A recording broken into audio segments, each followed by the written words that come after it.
tués et que leurs droits les plus élémentaires n'aient pas pu être assurés par ceux qui devaient le faire. Donc nous nous inscrivons définitivement contre ce projet en cours et nous nous mobiliserons partout où besoin se fera pour que la démocratie sénégalaise reste debout.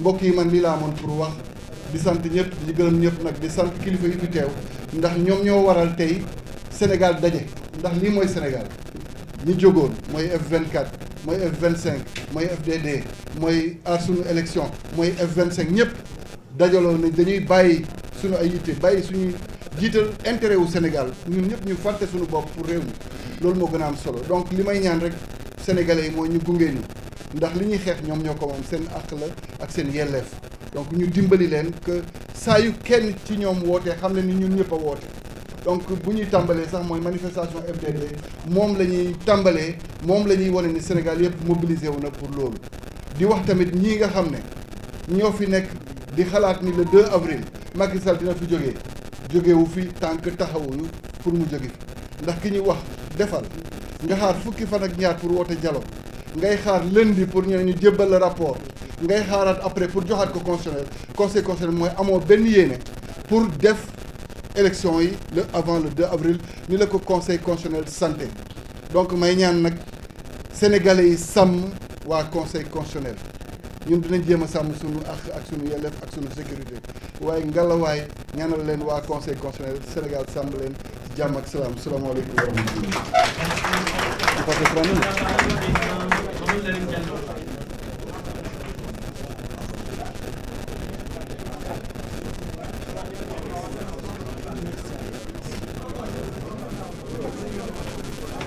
Asalaamaaleykum mbooloo mi maa ngi leen di nuyu ñëpp journaliste yeeg ak kilifa yi fi teew yëpp di leen jaale suñuy mbokk yu gaañu ci géej bi ci gaal gi fële ci Saint-Louis muy lu metti fii ci Sénégal ñu ngi koy jooy fi ñu ngi koy xeex di wax rek ne xale yi ñu dugg ci gaal gi di dem ils sont courageux ay jàmbaar lañ ñu dem sax Nicaragua sax ay jàmbaar lañ ñu ngi fees New York avec beaucoup de problèmes dañoo war a toog fii Sénégal xeex ak ñun ñu changer régime xeex ak ñun ñu génnee fi présidentialisme l'hyper présidentialisme dama ne président Sénégal dañu war a wàññi ses pouvoirs c'est parce que Macky a trop de pouvoir qu'il fait ce qu'il veut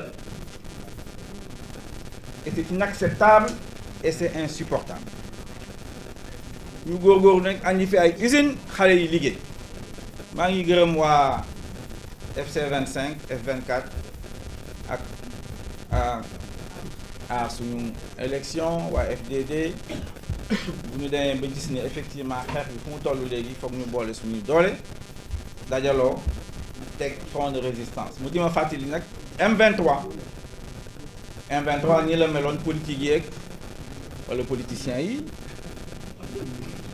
ñooñu ñëpp ñoo dajale woon ak société civile bi ñu créé M23 man ne xalaatuma woon ne à l'époque 12 ans après on est au même pied au même point daanaka parce que ñu ngi xeex pour que Macky Sall bañ a am 3e mandat parce que wax ji yëpp loolu coup d'état bu mu def le 3 février la muy laam-laamee bëggul dégg conseil constitutionnel la mu bëgg mooy am un 3e mandat glissant muy daw ay mois te nag ñun mënuñu ko nangul ñu ko Abdoulaye Wade mënuñu ko nangul Macky Sall kon nag wax nañ ko et le conseil constitutionnel foog ñu gërëm leen ñu gërëm population sénégalaise parce que le 3 février bu coup d'état bi amee les gens se sont mobilisés taxaw ne lii du continuer conseil constitutionnel ñu dëgëral ko mu am fit daaneel décret Macky Sall ak proposition de loi bu mu dugaloon assemblée nationale.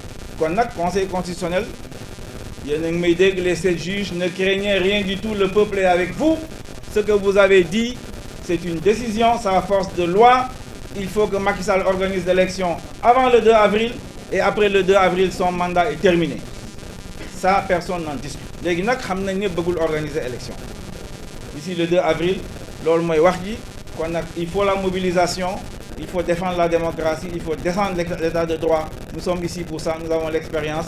On a déjà réussi avec Abdoulaye Wade, on va battre Macky Sall, Inch'Allah. Merci.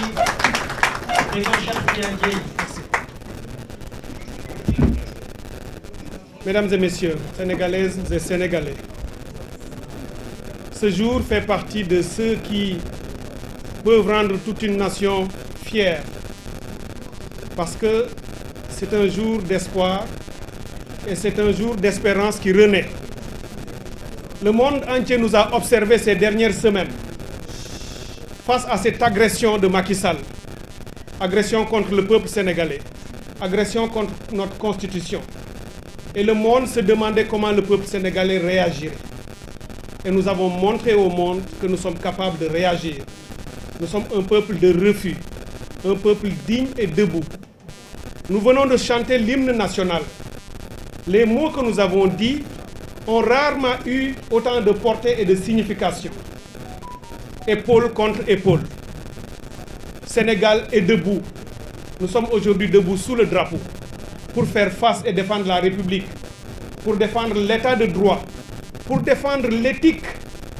Pour rappeler les propos du cher père Kéba Mbaye, il n'y a rien s'il n'y a pas d'éthique. Il y a l'éthique avant la politique ou avant le politique et avant le technique. Cette éthique a disparu sous la gouvernance de Macky Sall. C'est ce que nous voulons faire renaître. C'est pour cette raison que je voudrais vraiment du fond du cœur remercier et féliciter ces hommes et ces femmes qui ces derniers jours, ces dernières semaines ont travaillé d'arrache-pied à mettre en place ce front, ce grand front. Ils se sont sacrifiés, ils ont chacun et chacune lâché du lest pour offrir au peuple sénégalais cet espace de résistance. Résistance citoyenne, résistance patriotique, résistance républicaine pour avoir gain de cause et faire partir Macky Sall dans les meilleurs délais et sous les meilleures conditions possibles. Sous les meilleures conditions parce qu'on ne laissera pas Macky Sall détruire ce pays en partant.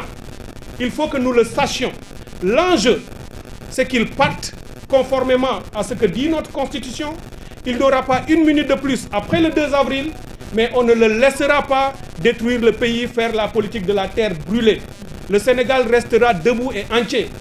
Oderlin a dit, là où croit le danger, croit également ce qui sauve.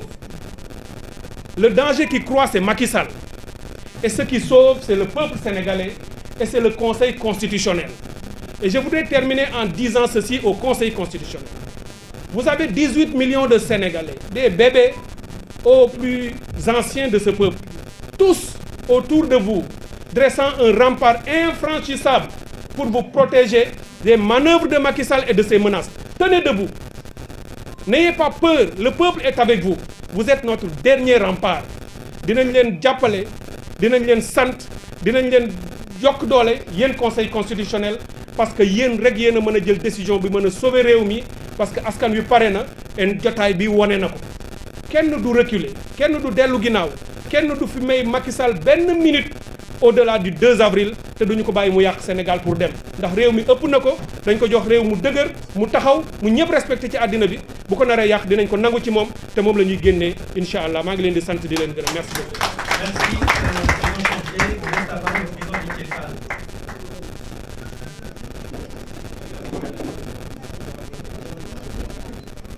Asalaamaaleykum. Comme ni que les candidats qui m'ont précédé nañ ko defee jaale sunu mbokk yi nga xam ni démb ci chavirement bi am Ndar am na ñu ci seeni waa kër